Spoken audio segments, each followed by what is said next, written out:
السلام علیکم ویورز، کیسے ہیں آپ سب لوگ؟ امید ہے آپ لوگ ٹھیک ٹھاک ہوں گے۔ آج ہم لوگ پڑھیں گے اپنے ناول کا پارٹ 2۔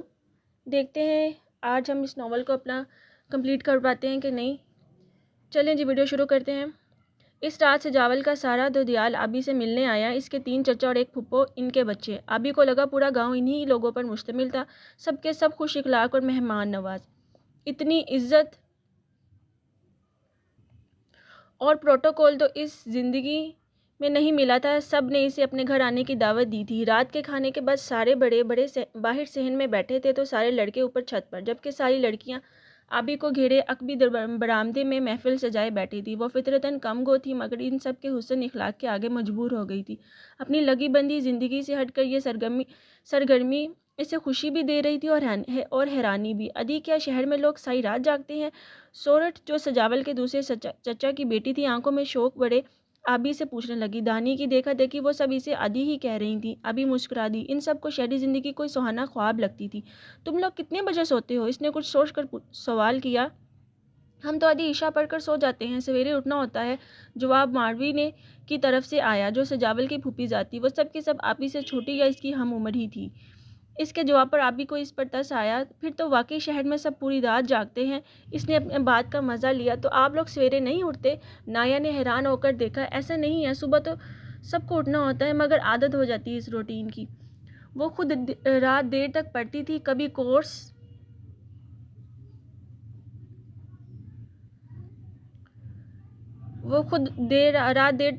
کبھی کورس کی یا شوقیہ کتابیں۔ ادن کی موجودگی میں اسے رات کی خاموشی میں عجیب فینٹسی سوچتی تھی، مگر ادن کے جانے کے بعد یہ سب ختم ہو کر بس کتابیں پڑھنے تک محدود ہو گئی تھی۔ ادھی، آپ کے گھر میں کون کون ہے؟ اب وہ سب اس کا نئے سرے سے انٹرویو لینے لگی تھی۔ عجب بات تھی کہ سوائے اپنے اور سجاول کے نکاح کے، اس نے یہاں ہر بات ہر ایک کو سچ ہی بتائی تھی۔ یہ اتنے پیارے اور سادہ لوگ تھے کہ ان سے جھوٹ بولنے کا دل ہی نہیں کرتا تھا۔ تم سب کو سونا نہیں ہے؟ یہ شہری بیویاں اتنی بک بک کی عادی نہیں ہیں، برا مان جائیں گی۔ چلو بھاگو اپنے گھر۔ وہ سب زور و شور سے باتوں میں مگن تھی جب سجاول نے سیڑھیوں سے جھانک کر ہانک لگائی۔ گفتگو کا تسلسل ٹوٹا اور ایک پل کو خاموشی چھائی۔ سجاول کے اکھڑ انداز سے وہ سب گھبراتی تھی، ایک دوسرے کی شکل دیکھنے لگی۔ آبی کو اس پرشام سے غصہ تھا اور اب پھر اس کی مداخلت۔ اپنی اپنی سوچ کا فرق ہے، شہری یا دیہاتی ہونے سے کوئی فرق نہیں پڑتا۔ کچھ دیہاتی لوگ بھی بد مزاج ہوتے ہیں۔ ٹکا کر جواب دیتی وہ سجاول کو چونکا گئی۔ وہ سب خوفزدہ ہو کر چور نظروں سے سجاول کو دیکھنے لگی۔ بھلا ادا سجاول کو کون ایسا جواب دے سکتا تھا؟ خلاف عادت سجاول نے کندھے اچکائے اور واپس مڑ گیا۔ تو یہ طے ہے مس آبدار زبانی کہ آپ غصہ ضبط کرنے والوں میں سے نہیں ہیں۔ ایک بے اختیار مسکراہٹ نے اس کے لبوں کو چھوا۔ وہ واقعی اس خیال سے آیا تھا کہ آبی مروتاً ان سب کو برداشت نہ کر رہی ہوں۔ ادھر وہ سب آبی کے جواب پر حیران تھی۔ شہری لوگ واقعی بڑے نڈر ہوتے ہیں۔ گاؤں کی صبحیں بڑی سہانی تھی۔ جو نظارے آبی نے دوران سفر بس کی کھڑکی سے دیکھے تھے، وہ اب نظروں کے سامنے آس پاس موجود تھے۔ صبح صبح دیسی گھی کی مہک سے اس کی آنکھ کھلی۔ 8 بجے کا وقت تھا اور اس کے برابر جگہ خالی تھی۔ وہ دھانی کا روم شیئر کر رہی تھی۔ حالانکہ کل وہ اس کی وجہ سے اپنے معمول سے ہٹ کر دیر تک سوئی تھی، مگر پھر بھی صبح اپنے وقت پر اٹھ گئی تھی۔ آبی جلدی فریش ہو کر باہر آ گئی۔ کچن تک اس کے قدم خود بخود اٹھ گئے تھے۔ صاف ستھرا وسیع کچن بہت اور جدید سٹائل کا نیا بنا ہوا تھا، گویا گاؤں میں بھی ہر سہولت موجود تھی۔ دھانی نے بڑے سے لوہے کے توے پر خستہ پراٹھے سینک رہی تھی۔ اماں پراٹھے بیلنے کے ساتھ ساتھ گرما گرم بھنا ہوا ہری مرچ قیمہ پلیٹوں میں نکال رہی تھی۔ کچن کا ایک حصہ بائیں طرف سے وسیع تھا، جہاں 4 کرسی والی ڈائننگ ٹیبل موجود تھی، جس پر سجاول بیٹھا ناشتہ کر رہا تھا۔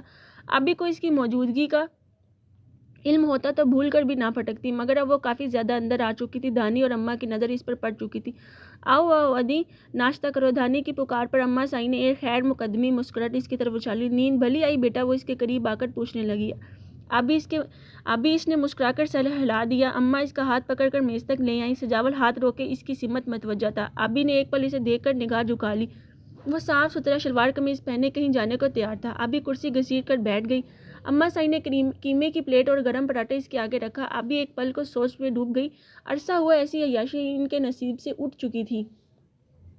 ابا کی دکان سے بمشکل دال روٹی چلتی تھی۔ گوشت یا تو مہینے میں 1-2 بار پکتا تھا یا بقرہ عید پر، جب محلے سے کوئی بھیج دیتا، وہ بھی شوربے والا سالن جو 2 وقت پورا ہو سکے۔ قیمہ کڑھائی، قورمہ بریانی، نہاری پائے ابا کے کاروبار کے ساتھ ہی خواب ہوئے تھے۔ فروٹ بھی کبھی کبھار ہی آتا۔ ایک بہت اچھی زندگی گزارنے کے بعد ان برے حالات نے بہرحال ان سب کا دماغ خراب نہیں کیا تھا۔ یہ سب امی کی اچھی تربیت کا نتیجہ تھا۔ وہ کہتی تھی کہ اللہ نے اچھا برا وقت سب کے نصیب میں لکھا ہے۔ کسی کو خوشی بہت پہلے ملتی ہے اور بعد میں غم، اور کسی کو غم پہلے ملتا ہے بعد میں خوشی۔ تو اللہ کی تقسیم پر ناراض نہ ہونا اور نہ شکوہ کرنا۔ جس نے برا وقت دکھایا اچھا بھی وہی دکھائے گا۔ آبی نے امی کی باتیں یاد کر کر کے ایک بار پھر اللہ کا شکر ادا کیا۔ وہ بے شک ایک غیر معمولی اور غیر متوقع صورتحال کا شکار تھی، مگر کسی پریشانی یا تکلیف میں نہیں تھی۔ اور یہ نعمتیں، یہ بھی تو اللہ ہی کی دین تھی۔ اس نے بسم اللہ پڑھ کر نوالا توڑا۔ سجاول اسے بہت دیر سے سوچ میں ڈوبا محسوس کر رہا تھا۔ وہ ایک بار پھر ماضی کی گلیوں میں بھٹک رہی تھی۔ وہ کب تک مہمان بنے رہنے کا ارادہ ہے؟ اماں سائیں کے ادھر ادھر ہوتے ہی اس کی سمت جھکا، نوالا منہ تک لے جاتا ابی کا ہاتھ وہیں رک گیا۔ نظر اٹھا کر اس اڑیل کو دیکھا، گہری گہری آنکھیں اسے اندر تک پڑ رہی تھیں۔ مطلب وہ اپنی ہر سوچ سے پیچھا چھڑاتی اس کی طرف متوجہ ہوئی۔ مطلب یہ لوگ آپ کو چند دن کا مہمان سمجھ کر خاطریں کر رہے ہیں۔ آپ کو تو پتہ ہے نا کہ آپ مہمان نہیں ہیں، اس لیے آپ گھر والوں کی طرح رہنا شروع کریں۔ کب تک میری اماں آپ کے آگے پلیٹیں سجاتی رہیں گی؟ اس نے صاف صاف اسے کام چور کہا تھا۔ ابی کی آنکھیں بھر آئیں۔ نوالا واپس رکھ کر وہ کھڑی ہوگی۔ کیا ہوا بچہ، ناشتہ کیوں نہیں کیا؟ اماں سائیں دوسرا پراٹھا لے کر آئیں تو اسے ناشتہ چھوڑ کر جاتے دیکھا۔ بس بھوک نہیں ہے آنٹی، اس نے بمشکل لہجے پر قابو پایا۔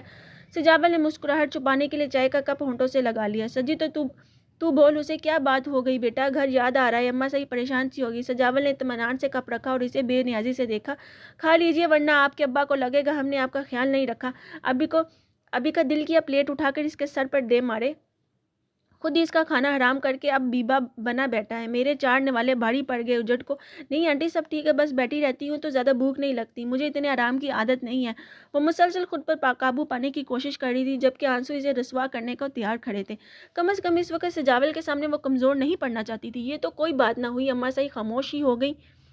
ارے اماں سائیں، بی بی ٹھیک کہہ رہی ہیں، شہر میں زندگی بہت مصروف ہوتی ہے اور وہاں یہ خالص غذائیں نہیں ملتی، نہ ہی شہری لوگ انہیں آسانی سے ہضم کر پاتے ہیں۔ آپ انہیں کوئی چھوٹا موٹا کام دے دیں، پھر دیکھیں تینوں ٹائم بھوک لگے گی ان کو۔ سجاول کا وہی انداز گفتگو تھا جس سے ابھی بے آرام ہو جاتی تھی۔ ایک حدت کا احساس اسے اچانک اجنبیت بخشنے لگا۔ پاگل ہوا ہے تو نے ایسی بات سوچی بھی کیسے؟ ہم اتنے گر گئے ہیں کہ مہمان سے کام کروائیں گے؟ اماں سائیں نے برہم ہو کر سجاول کو گھر کا یہ ٹھیک کہہ رہی ہیں آنٹی، میں خود بھی یہی کہنے والی تھی، پتہ نہیں کب تک بوجھ بنی رہوں گی آپ سب پر، آپ مجھے گھر کے کام کرنے دیں۔ آبی نے بلاخر اپنے جذبات پر قابو پا کر مضبوط لہجے میں کہہ ڈالا۔ اماں سائیں نے ایک نظر اس کا چہرہ جانچا، پھر جیسے اسے ٹالنے کو بولی، اچھا چل جب کی جب دیکھی جائے گی، ابھی تو روٹی کھا نہ دی۔ اس کی پیٹھ سہلانے لگی۔ سجاول کو دیر ہو رہی تھی، وہ اپنا موبائل اٹھاتا ایک بھرپور نظر اس پر ڈالتا ہوا باہر نکل گیا۔ ابھی اس کے جاتے ہی پرسکون ہو گئی، مگر یہ اس نے سوچ لیا تھا کہ وہ یہاں بیٹھ کر نہیں کھائے گی۔ ایک بار پھر دروازہ زور و شور سے بج رہا تھا۔ ابا 2 گھنٹے پہلے فرید اور بلال کو رشیدہ آپا کے شوہر عثمان بھائی کے ہمراہ حیدرآباد جانے والی کوچ میں بٹھا کر آئے تھے۔ وہاں سے عدن کے شوہر ناصر نے ان کو اپنے گھر لے جانا تھا۔ عدن کو بس یہی کہا تھا کہ بچوں کے سالانہ امتحان ہو گئے ہیں، وہ اس کے پاس جانے کی ضد کر رہے ہیں۔ آبی کی بابت ابا نے اسے تاحال لاعلم ہی رکھا تھا۔ وہ اس کی زندگی تنگ نہیں کرنا چاہتے تھے۔ اب وہ یہاں تنہا رہ کر حالات کا مقابلہ کر سکتے تھے، اور اب بھی کسی حساب کتاب میں مصروف تھے جب دروازہ بڑے بے ہنگم انداز میں دڑدڑایا گیا۔ ابا درود شریف کا ورد کرتے چوکھٹ تک آئے۔ آپ مہک کے ابو ایک پولیس افسر کے ساتھ ان کے دروازے پر کرتے۔ جی ہم آپ کو کیا لگا بیٹی کو فرار کرا کے سکون سے رہ لیں گے؟ شرافت سے بتاؤ بڑے میاں، کہاں ہیں تمہاری بیٹی اور بیٹا؟ ان دونوں نے جس طرح بات شروع کی ابا ایک پل کو لرز گئے، کہیں انہیں آبی کے واقعی فرار ہونے کا علم تو نہیں ہو گیا، مگر جلد انہوں نے خود پر قابو پا لیا۔ دیکھیے انسپکٹر صاحب، میں پہلے دن سے ان سے ایک ہی بات کہہ رہا ہوں، میرا کوئی جوان بیٹا نہیں اور میری بیٹی خود لاپتہ ہے۔ میں بے حد پریشان ہوں، مگر یہ مسلسل مجھے بلیک میل کر رہے ہیں۔ ابا نے نہایت ادب اور عاجزی سے مدعا بیان کیا۔ انسپکٹر جعفر مہک کے ابو کا واقف کار تھا اور انہی کی بتائی کہانی سن کر یہاں آیا تھا، مگر اس سفید پوش شخص کا چہرہ اور اتواری سے کوئی اور کہانی سنا رہے تھے۔ محترم، اگر آپ کی بیٹی بھی غائب ہے تو 2 دن سے کس انتظار میں بیٹھے ہیں؟ رپورٹ کیوں نہیں کروائی؟ اس کا سوال حسب توقع تھا۔ میں غریب آدمی ہوں، تانے کچہری نہیں بگتا سکتا۔ بیٹیوں کی گمشدگی کو زمانہ کس نظر سے دیکھتا ہے اور پولیس اس ضمن میں کیسے عزتیں اچھالتی ہے، یہ مجھ سے بہتر آپ جانتے ہیں۔ بس اسی لیے خاموش بیٹھ کر اپنے رب سے فریاد کے نہ ہوں۔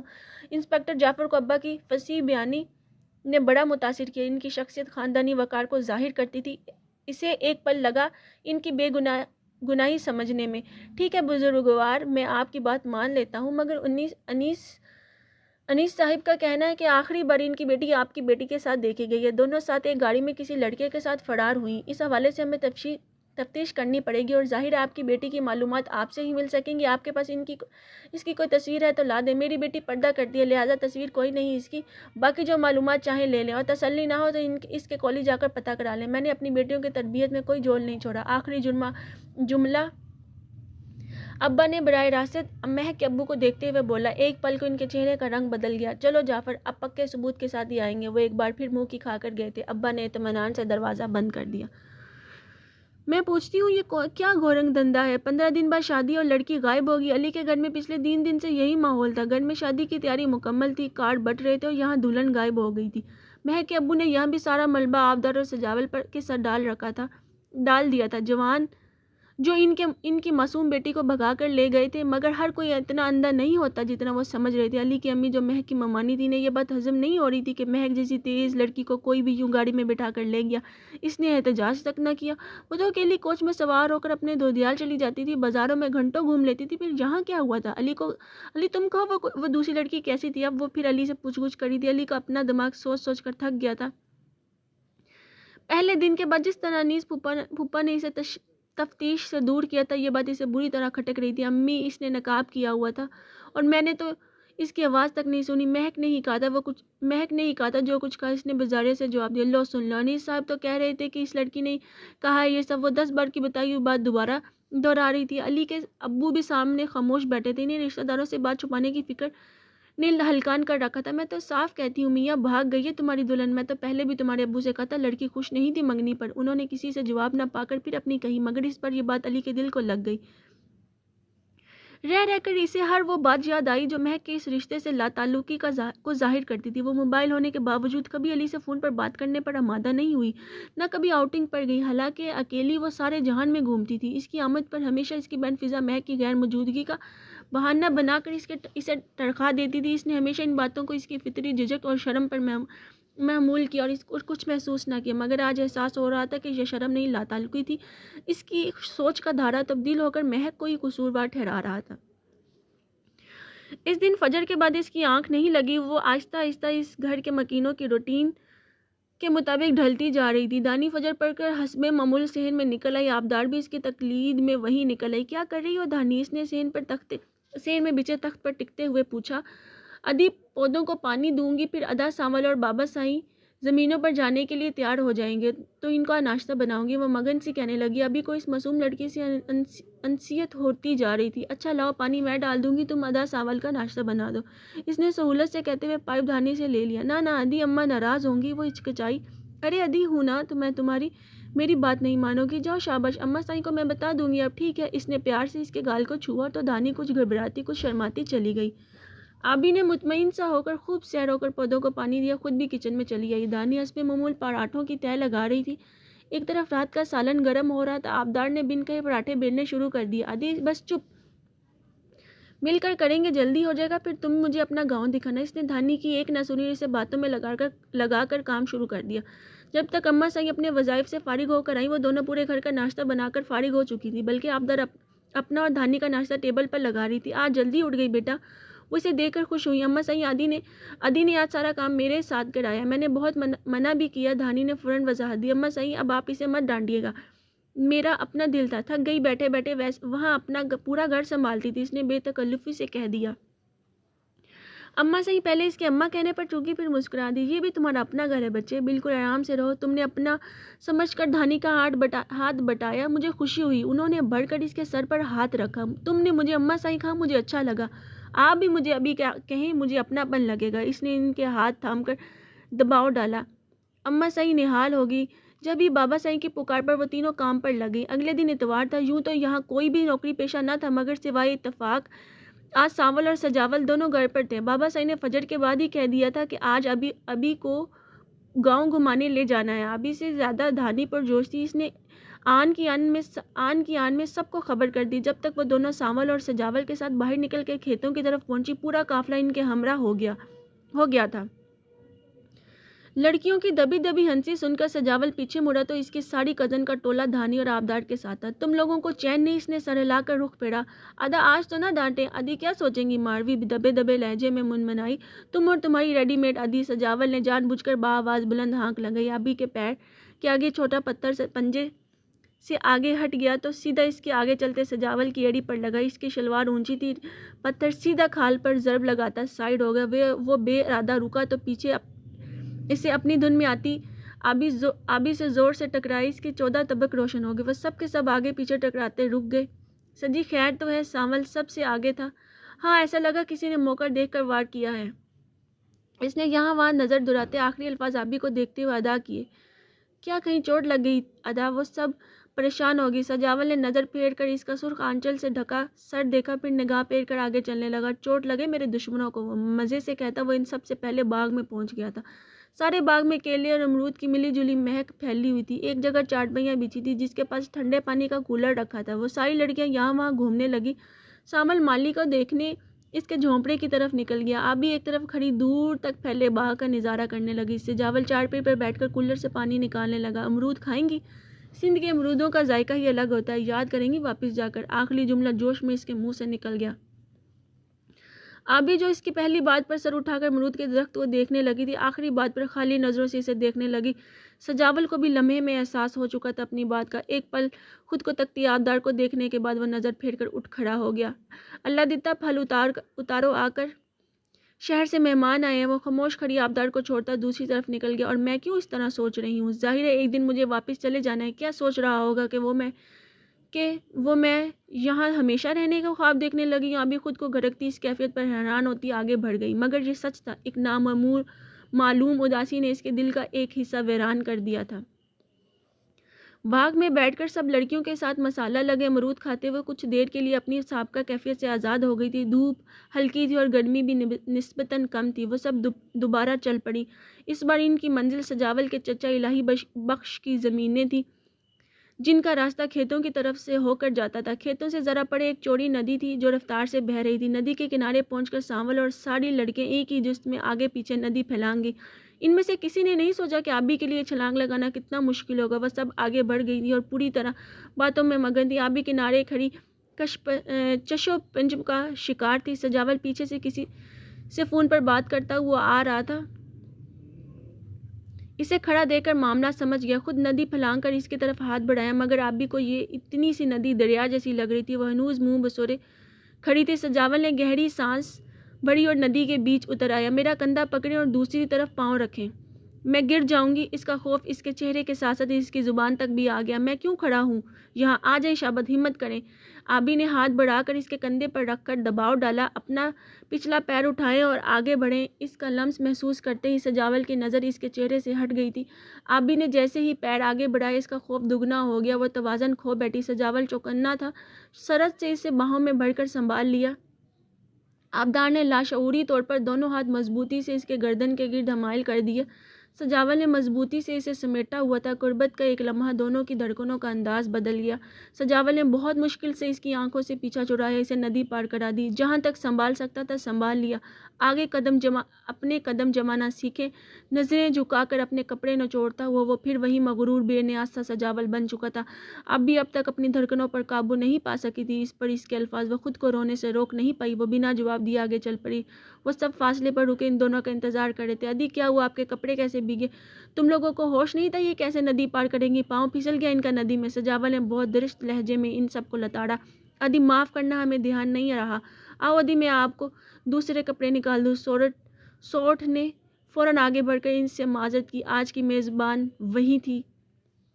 سوٹھ نے اسے سفید اور گلابی رنگ کا کاٹن کا سندھی کڑھائی والا سوٹ نکال دیا۔ ابھی نے نئے سرے سے صاف ستھری ہو کر نکلی تو دھانی اس کے انتظار میں کمرے میں ہی بیٹھی تھی۔ وہ دونوں ساتھ ساتھ باہر آئیں تو سوٹھ اور اس کی امی سب کا ٹھنڈا شربت پیش کر رہی تھی۔ سجاول سامنے ہی چچا الہی بخش کے ساتھ بیٹھا کسی بات پر ہنس رہا تھا۔ ابھی کو آتا دیکھا تو ہونٹ خود بخود سمٹ گئے۔ یہی حال ابھی کا تھا۔ بیتا لمحہ ایک طلسم تھا جو اپنا فسوں ان پر چھوڑ گیا تھا۔ بیٹا کہیں چوٹ تو نہیں لگی تھی؟ چچا الہی بخش نے آبی سے پوچھا۔ اس نے نظر اٹھا کر سجاول کو دیکھا۔ نہیں چچا، بظاہر تو کوئی چوٹ نہیں ہے۔ چل آ بیٹا ٹھنڈا پانی پی۔ چاچی نے لال شربت کا گلاس اسے تھما کر وہیں بٹھا دیا اور سجی اب ہو گئی تیری پڑھائی ختم یا ابھی پھر جائے گا؟ چچا اب دوبارہ سجاول کی طرف متوجہ ہوا۔ نہیں چچا، ایم فل تو ہو گیا مگر کاروبار وہی ہے، سو جانا پڑے گا، پھر جاب بھی ڈھونڈنی ہے۔ سجاول سہولت سے بتانے لگا۔ ایم فل پر آبی کے کان کھڑے ہو گئے، حیرت سے سجاول کو دیکھنے لگے اور اس کی حیرت کو انجوائے کرتا ہونٹ دبا کر مسکرایا۔ بابا ابھی تو تم آئے ہو، ابھی جا رہے ہو؟ چچا پریشان ہو اٹھے۔ نہیں چچا، ابھی نہیں جا رہا، ابھی تو نتیجہ آنے میں وقت لگے گا، پھر نوکری کی درخواست دوں گا، جب تک سانول کی شادی میں نبٹ جائے گی۔ ابھی یہی ہوں آپ سب کے ساتھ۔ اس نے چچا کے ہاتھ پر دباؤ ڈال کر کہا۔ ہائے ادا، کتنا مزہ آئے گا، میں کب سے تیاری کر رہی ہوں۔ اس عورت نے تالی بجا کر کہا تو وہ سب ہنسنے لگی۔ آبی کو بھی دلچسپی ہونے لگی۔ ادی آپ کو پتہ ہے ادا سانول کی تاریخ آ رہی ہے 2 دن بعد۔ دھانی نے اس کے کان میں سرگوشی کی۔ آبی مسکرا دی۔ پھر اسی معاملے پر تبادلہ خیال کرتے وہ سب کھانے کے لیے اٹھ گئے۔ آبی نے بھی سب کے ساتھ مل کر کھانا لگوایا اور چچی کے منع کرنے کے باوجود کوئی نہ کوئی کام کرتی ہی رہی۔ عصر تک وہ لوگ واپس آ گئے۔ اس بار دھانی اور باقی سب لڑکیوں نے آبی کو ندی پار کرائی مگر سجاول پھر بھی سب سے آخر میں ان سب کے پیچھے ہی آیا۔ اس مشہور چوک کے دائیں طرف بنی بیکری کے باہر کھڑا وہ کسی کا انتظار کر رہا تھا۔ 5 منٹ بعد ہی ایک وائٹ سوک آ کر عین اس کے سامنے رکی۔ وہ موبائل دیکھتا ہوا اس کی فرنٹ سیٹ پر جا بیٹھا۔ گاڑی لمحے کی تاخیر کیے بنا فراٹے بھرنے لگی۔ امید ہے آپ کو زیادہ انتظار نہیں کرنا پڑا ہوگا۔ جعفر نے گلاسز اتارتے ہوئے علی کی سمت دیکھا۔ جی نہیں، کچھ خاص نہیں۔ علی محتاط تھا۔ مسٹر علی، مجھے آپ سے بہت ضروری معلومات چاہیے۔ انیس صاحب کے علم میں نہیں کہ میں آپ سے مل رہا ہوں، کیونکہ وہ آپ کے اس کیس میں شمولیت کو برابر ٹال رہے تھے اور یہ بات مجھے کھٹک رہی تھی۔ جعفر سیدھے مدعے پر آ گیا۔ علی استزایا ہنسا۔ پہلے مجھے بھی یہ بات کھٹکی تھی مگر اب مجھے شک نہیں بلکہ یقین ہے کہ انیس پھپھا چاہتے ہیں کہ ان کی بیٹی کہاں اور کس کے ساتھ ہے۔ جعفر نے چونک کر ان کا چہرہ دیکھا۔ آپ اتنے یقین سے کیسے کہہ سکتے ہیں یہ بات، اور ایسا ہوتا تو وہ پولیس کو انوالو کیوں کرتے؟ جعفر اسے گلوانا چاہتا تھا۔ مہک مجھ سے رشتے پر خوش نہیں تھی، اس کے ہر انداز سے ظاہر ہوتا تھا۔ میں ہی نہیں سمجھا کبھی، مگر کل میں اس کے کالج گیا، وہاں ایک لڑکی اس کی ہم جماعتی، اس نے مجھے پہچان لیا اور نام ظاہر نہ کرنے کی شرط پر بتایا کہ اس نے کئی بار مہک کو ایک لڑکے کے ساتھ جاتے دیکھا اور ایک بار اس نے ان دونوں کو کسی مال میں بھی ساتھ دیکھ لیا تھا۔ نازیہ مہک میں دوستی نہیں تھی، لہٰذا مہک نے اسے مختلف دھمکیاں دی کسی کے سامنے یہ بات نہ کہیں ورنہ وہ صاف مکر جائے گی، سارا الزام نازیہ پر رکھ دے گی۔ علی گہری سانس بھر کر خاموش ہوا۔ اور دوسری لڑکی آبدار؟ جعفر نے پھر پوچھا۔ اسے مہک نے استعمال کیا مجھے بیوقوف بنانے کے لیے۔ اس کی طرف سے مجھے ہر ایک نے اچھی ہی رپورٹ دی، اس کا کسی معاملے سے کوئی تعلق نہیں۔ وہ شریف لوگ مہک اور اس کے عاشق کی خود غرضی کی بھینٹ چڑھ گئے۔ علی تلخ ہونے لگا۔ جعفر سر ہلا کر رہ گیا۔ کچھ ایسا ہی انداز اس کا بھی تھا۔ اب انیس صاحب یہ سارا معاملہ آبدار کی فیملی کے سر منڈ کر اپنی عزت بچانا چاہتے ہیں، ایسا ہی کیونکہ اگلے ہفتے مہک اور میری شادی تھی، ان کو سارے خاندان میں رسوا ہونا پڑے گا مگر اب میں انہیں نہیں چھوڑوں گا۔ شادی تو میری ان کی بیٹی سے ہی ہوگی، بڑی نہ صحیح چھوٹی سے ہی۔ میرے ماں باپ کی عزت داؤ پر لگا کر وہ خود کو بچانے کے طریقے ڈھونڈ رہے ہیں۔ جعفر کو اس کے ارادے سے اختلاف تھا مگر یہ اس کا کیس نہیں تھا۔ جس چیز کی تفتیش اسے کرنی تھی وہ ہو چکی تھی۔ علی کو ڈراپ کر کے اس کا رخ آبدار کے گھر کی طرف تھا۔ اماں اب تو ادی کو بھی ادا سانول کی شادی کی دعوت دے دیں۔ ادی آپ شادی سے پہلے نہ جانا۔ دانی دوپہر سے جو بات سوچ رہی تھی وہ گھر آتے ہی کہہ دی۔ یہ بھی کوئی کہنے کی بات ہے، ابھی ضرور جائے گی ہمارے ساتھ، میں آج ہی بوا کو بلاتی ہوں، ابھی کے لیے شادی کے جوڑے لا دے۔ اماں سائی نے محبت سے اسے دیکھ کر کہا۔ ابھی گھبرا گئی مگر اماں سائی ایسے اچھا نہیں لگتا اور ہو سکتا ہے تب تک میں چلی ہی جاؤں۔ وہ خود نہیں جانتی تھی یہ بات اس نے کیوں کہی، یوں بھی آج کا دن اسے خوش کم اداس زیادہ کر رہا تھا۔ سینہ چڑھتا سجاول اس کی بات پر ایک لمحے کو ٹھہر گیا۔ کیوں کہا اس نے ایسا؟ اب میں تجھے نہیں جانے دوں گی۔ ملا اپنے ابا کو فون اور بات کرا اپنے بابا سائی سے، وہ اجازت دے دیں تب تو رک جائے گی نا۔ اماں سائی کی محبت اسے باندھنے لگتی تھی۔ کیا کہتی کہ وہ تو اب شاید ساری عمر نہ جانا چاہے مگر ان کا بیٹا جو اسے اٹھتے بیٹھتے یاد دہانی کرواتا تھا، اس کا کیا؟ سجاول اس کے جواب کی خاطر رکا رہا مگر وہ سوچ میں ڈوب چکی تھی۔ وہ تیزی سے سیڑھیاں چڑھ گیا۔ اس نے بلا ارادہ طلعت سبحانی کو کال کی اور بابا سائی کو لا کر فون دیا۔ بابا سائی وہ بی بی کے ابا ہیں۔ السلام علیکم، کیسے ہیں بابا سائی؟ کیسے ہیں سائی آپ؟ بابا سائی کا خوش باش انداز ابا کو مسکرانے پر مجبور کر گیا۔ وعلیکم السلام، جی اللہ کا کرم ہے، آپ کیسے ہیں؟ بابا ہم تو ٹھیک ہیں، آپ سنائیں وہاں کیا حالات ہیں؟ سجی بتا رہا تھا اس لڑکی کے والد آپ کو پریشان کر رہے ہیں۔ ابا ایک پل کو خاموش ہوئے، سجاول جھوٹا نہیں تھا۔ اس کے ماں باپ بھی وہی جانتے تھے جو سچ تھا۔ فی الحال امن اور آگے بھی انشاءاللہ سب ٹھیک ہوگا۔ میری بیٹی بے قصور ہے، میرا اللہ اس کی بے گناہی ثابت کرے گا۔ ابا پورے جذب سے بولے تھے۔ انشاءاللہ آپ کی بیٹی اب ہماری بھی بیٹی ہے، ان کی طرف سے بے فکر رہیں، وہ جب تک چاہے یہاں رہیں، اور آپ بھی سائیں کبھی ہم کو مہمان نوازی کا موقع دو۔ ہمارے بڑے بیٹی کی شادی ہے 2 ہفتے میں۔ بابا سائی کا انداز اور ابھی کے لیے ان کی محبت ابا کو اندر تک سرشار کر گئی، انشاءاللہ ضرور۔ اور آبی کا جس طرح آپ سب خیال رکھ رہے ہیں میں ساری عمر بدلہ نہیں چکا سکتا۔ مجھے اطمینان ہے کہ میری بیٹی محفوظ ہاتھوں میں ہے۔ آپ نے صدیق پر اعتبار کیا، یہی ہماری آزمائش تھی اور ہم اپنے بیٹے کا سر نیچا نہیں کر سکتے۔ آپ آرام سے رہو اور اپنے بچوں کا خیال رکھو، پھر بات ہوگی۔ اللہ حافظ۔ بابا سائی نے ان کی تسلی کروا کر فون بند کر دیا۔ چلو یہ اچھا ہو گیا، اماں سائی خوش ہو گئی۔ جب ہی دانی اور آبی اندر آئیں، لے بچہ تیرے ابا سے بھی بات ہو گئی، آج اطمینان میں ہے وہ، تو بھی آرام سے رہا اور سامل کی شادی کی تیاری کر۔ بابا سائی نے اسے پاس بلا کر تھپکا تو وہ پاس کھڑی سجاول کو دیکھنے لگی۔ وہ دانستہ نظر چرا گیا۔ ہائے ادی، اب آپ ہمارے ساتھ شادی میں چلو گی؟ دھانی خوش ہوتی اس کے گلے میں جھول گئی۔ آبی مصنوعی سا مسکرا دی۔ سجاول اپنے موبائل پر جھکتا کمرے سے نکل گیا۔ آپ نے بتایا نہیں کہ آپ نے ایم فل کیا ہے؟ آبی نے اسے ٹیرس پر ڈھونڈ لیا۔ سجاول منڈیر پر جھکا نیچے دیکھ رہا تھا۔ اس کی آواز پر ایک نظر اسے دیکھا۔ شام کے ڈھلتے سایوں میں وہ سفید گلابی آنچل اوڑے گھبرائی ہوئی سی توجہ کھینچ رہی تھی۔ آج چہرے پر ہمیشہ جیسا غصہ اور کھنچاؤ نہیں تھا، ورنہ آپ نے تو مجھے مڈل پاس چوکیدار ڈکلیئر کر دیا تھا۔ اس کے طنز پر آبی نے پہلو بدلا۔ خیر ایسا بھی نہیں ہے اب۔ خیر جو بھی ہے، یہ کچھ پیسے رکھ لیں ساول کی شادی کے لیے، جو بھی چیز آپ کو چاہیے ہو منگوا لیجیے گا، کل لڑکیاں بازار جائیں گی تو۔ مگر میں آپ سے پیسے کیوں لوں؟ آبی نے اس کی بات کاٹ دی۔ کیونکہ آپ کا نان نفقہ میرے ذمے ہے، عارضی ہی صحیح۔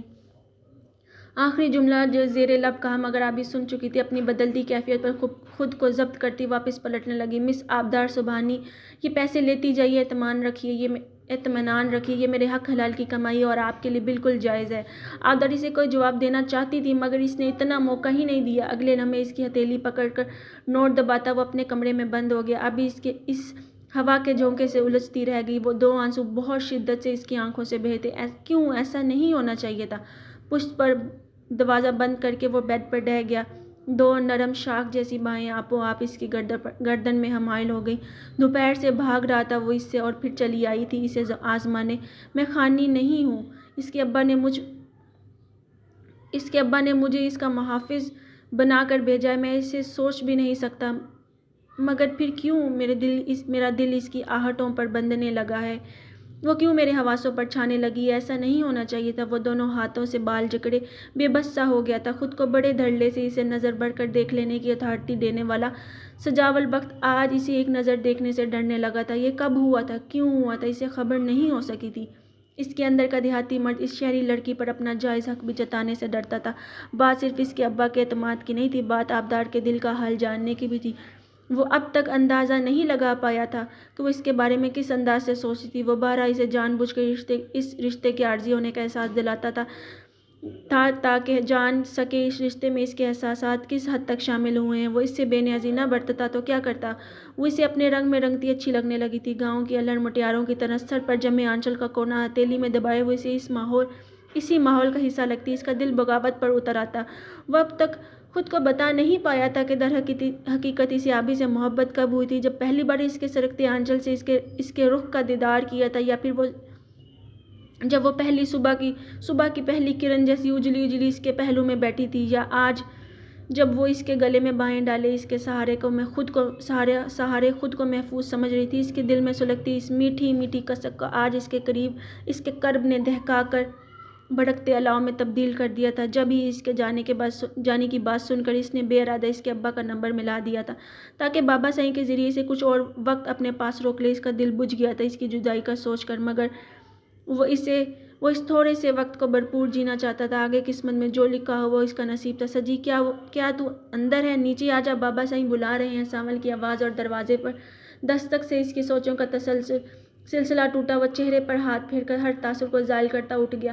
کیا میں آپ سے کچھ بات کر سکتا ہوں؟ انسپکٹر جعفر ایک بار پھر اس کی دہلیز پر کھڑا تھا۔ ابا نے گہری سانس بھر کر اسے راستہ دیا۔ بیٹھیے۔ ابا نے انسپکٹر جعفر کو بیٹھک میں موجود واحد کرسی کی طرف اشارہ کیا۔ شکریہ۔ جعفر ارد گرد کا جائزہ لیتا ہوا بیٹھ گیا۔ ایرانی قالین اور اس پر سفید کرتا شلوار میں ملبوس بیٹھا یہ باوقار سا بوڑھا شخص اس کی نشست و برخاست کچھ اور کہتی تھی، مگر اس کی ظاہری حالات کوئی اور ہی کہانی سناتے تھے۔ اس لمحے بھی وہ اس کے چہرے پر پھیلے اضطراب پر قابو پاتے جعفر کی جانب سے پہل کے منتظر تھے۔ ان کی کھلتی گندمی رنگت میں سوچ کے زیر اثر سرخی گھل رہی تھی۔ اپنی سیاہ سفید داڑھی پر بار بار ہاتھ پھیرتے وہ جعفر کو بے چین محسوس ہوئے۔ گھر میں بہت خاموشی ہے۔ جی وہ دونوں چھوٹے بچے گھر پر نہیں ہیں۔ آپ سنائیے کس سلسلے میں آمد ہوئی؟ ابا نے مختصر کہہ کر براہ راست اس کے چہرے کو ٹٹولا۔ میں نے آپ کی بیٹی کی معلومات لی اور انیس صاحب کی بیٹی کی بھی۔ دونوں لڑکیوں کے حوالے سے مختلف باتیں سامنے آئیں۔ جعفر عادتاً رک کر ابا کے تاثرات جانچے۔ وہاں ہنوز سکون تھا۔ آپ کی بیٹی کا ریکارڈ اچھا ہے، اس کیس میں کوئی کردار نہیں نکلا، مگر انیس صاحب کی بیٹی اپنی مرضی سے بھاگی ہے۔ اس کے اپنے منگیتر اور کلاس فیلو نے اس کے خلاف گواہی دی، اور یہ سب سے بری بات یہ ہے کہ انیس صاحب اس حقیقت سے واقف ہے، پھر بھی کیس کرنے چلے آئے۔ جعفر کہہ کر خاموش ہوا تو ابا نے چہرے پر ہاتھ پھیر کر زیر لب اللہ کا شکر ادا کیا۔ تو کیا اب میری بیٹی کا نام اس کیس پر سے نکال دیا جائے گا؟ ابا نے فوراً پوچھا۔ کیس تو کوئی بنا ہی نہیں، نہ ہی FIR کٹی۔ انیس صاحب آف دی ریکارڈ تفتیش کروا رہے تھے، کیونکہ اس میں سب سے زیادہ انہی کی بدنامی ہونی ہے۔ اس ہفتے شادی ہے ان کی اسی بیٹی کی۔ جعفر کے انکشاف پر ابا کا منہ کھل گیا۔ ان کو ڈرا دھمکا کر ان کے خوف سے اب تک کھیلا جا رہا تھا۔ میں آپ کو بس یہ کہنے آیا ہوں کہ اس کیس سے تو آپ بری الزام ہیں، مگر بہرحال آپ کی بیٹی غائب تو ہوئی ہے۔ اگر آپ چاہیں تو میں کوئی مدد اس حوالے سے کر سکتا ہوں۔ جعفر نے عاجزانہ کہا۔ ابا کے چہرے کا رنگ بدلا۔ نہیں، آپ نے یہی بڑا احسان کیا مجھ پر، باقی میرے اللہ وارث ہے۔ میں یہ شہر چھوڑنا چاہتا ہوں، کیونکہ اس جگہ رہنا اب میرے لیے ممکن نہیں رہا۔ ابا کی آنکھوں میں نمی چمکی۔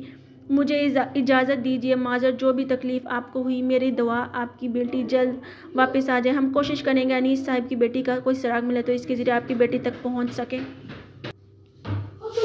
جعفر بہت زیادہ عاجزی کا مظاہرہ کر رہا تھا۔ ابا کا خواہ مخواہ شرمندگی ہونے لگی۔ بس آپ نے جو کیا وہی بہت ہے، آپ کا بہت بہت شکریہ۔ ان کے چہرے پر پھیلا سکون جعفر کو محسوس تو ہوا، مگر وہ اب سب بس اس منظر سے نکل جانا چاہتے تھے۔ اب اسے انیس صاحب کی بھی خبر لینی تھی، جنہوں نے تعلق داری کا غلط استعمال کرتے ہوئے اس کا خوب وقت برباد کیا تھا۔